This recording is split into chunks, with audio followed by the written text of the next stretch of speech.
Hello, ladies and gentlemen. Welcome to another Ultra Confusion interview. This time we have Robert Walhler. And Robert, what game are you showing off today? Today I'm showing Sinkr 2, which is a follow-up to the game of the same name I showed here last year. And tell me a little bit about your game. It's what I call a minimalist puzzle game. So basically you have fishing tackle, you got hooks, you got lines, you got reels, and you need to reel in the hockey pucks and put them in the holes. So basically filling the holes is how you progress through the game, and that's the whole hook. So I know obviously that your first game is part of the inspiration for your second game, but was there any other games that gave you inspiration?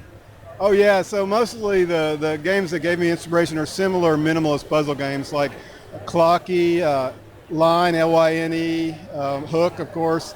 They're games that are generally sequence oriented, like order of operation games, and they generally don't have any text. They have visual learning curves like Sinkr does, and so those are all big inspirations for me. So, seeing that you showed off Sinkr last year, what was the development cycle? How long did the development cycle take for Sinkr 2? Strangely enough, it took about the same amount of time, and so the way I approached it was I went back to Sinkr 1 and I polished it. Everything I didn't like about the first game, I polished it up, re-released Sinkr 1, and then I took that framework to make Sinkr 2. The content in Sinkr 2 took about 4 months, but there's a lot of iteration after you do the content for bug fixing, and this new game has a level selector, which is a huge change from the first one, where you can actually pick your way through the game. So that took a little bit of extra effort, but yeah, about the same amount of time as the first game. So currently, how many levels would you say are in the game? There are exactly 87 levels in Sinkr 2, which equates to about 4.5 to 5.5 hours of playtime. The first game had 67, which is about an hour less. So this game is definitely longer. So during Sinkr 2, were there any huge hurdles that you had to overcome?